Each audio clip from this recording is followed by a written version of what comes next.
Most people haven't been at home as much as they have been over the past year, so I'm going to remind you of 10 things that you could do when you're bored.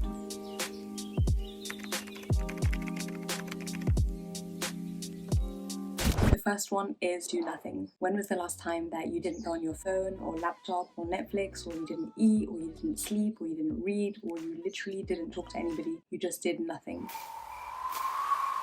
It's very likely that that was quite a long time ago. Try sitting down with your thoughts and no distractions for 10, 20, 30 minutes or more. You'll realize if you haven't done this before or for a really long time that 1 minute actually feels like a really long time. Jim Carrey used to take time of his day to visualize his goals really clearly. He wanted to know exactly what he wanted to achieve, and he got there. The second one is find a hobby or find something to do in your spare time, whether that's playing a new instrument, learning a language, sport, whatever it is. Pick something, stick with it, and try and learn how to do it. I saw this photo that was supposedly a quote from Harvey Specter. Suits fans will know. Find 3 hobbies you love, one to make you money, one to keep you in shape, and one to be creative. I thought that was a great way of putting it. If you're not sure what to pick and you've just got a lot of ideas, or you don't have any ideas, just search something like 30-day challenges. It's fun because you can measure your improvement and switch to a different thing next time if you don't enjoy what you're doing, and if you do enjoy it, then win-win. The third one is give yourself or your sibling a makeover. You can just find a YouTube tutorial, like a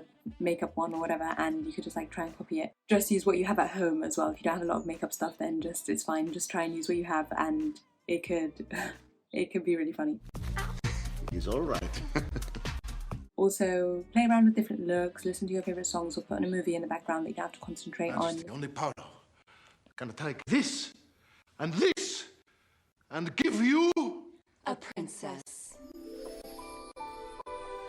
If you're stuck on ideas, then try a look that you wouldn't usually do. Try something that's really out of your comfort zone. That's usually the best thing to do. The fourth thing you could do is make a meal, chef it up, dining experience for the whole fam, whoever you live with, roommates, whatever. I don't need to go into too much detail here. Bake something, cook something, 3-course meal, ramen noodles, maybe make it come dine with me style. Everyone make a meal and let them rate what everyone's meal is. Whoever's food tastes the best, then they don't have to cook for the next week. Make something fun out of it. The fifth thing to do is go grab a book and read it. You've probably been meaning to read this one book for ages, but you CBA to get into it because something always comes up. Well, now is your sign.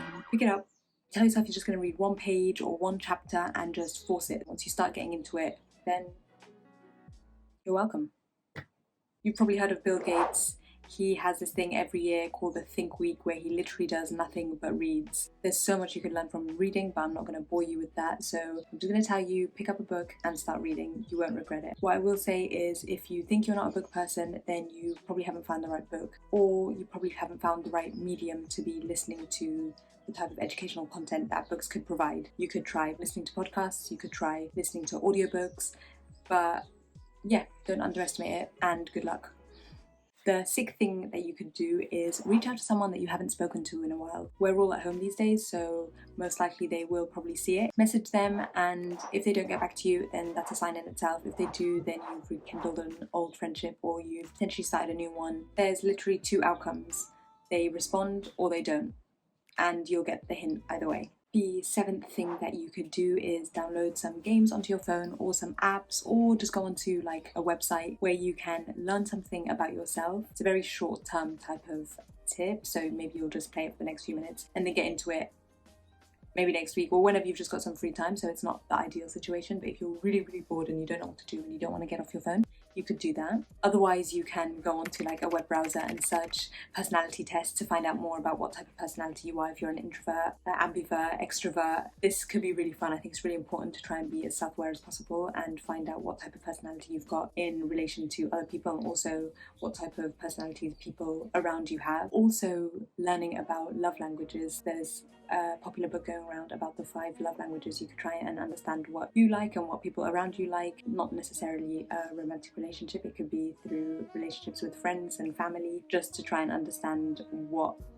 people like to receive and how people appreciate you acting towards them. Number 8 is to list out at least 100 things that you want to achieve in the next year. These don't have to be big things, they could be very small things. They could be, for example, you want to bake a 3-layer cake, or you want to save a certain amount of money by the end of the year. Just everything that you can think that you would possibly want so that you can understand what an ideal lifestyle or an ideal life would be like for you in a certain amount of time, and try and see if you could tick them off, because if you're bored then you can start looking at which one of those you can tick off so that you could be one step closer to achieving your dream lifestyle or Thing you want on a piece of paper. Number 9 is go for a walk or go for a run.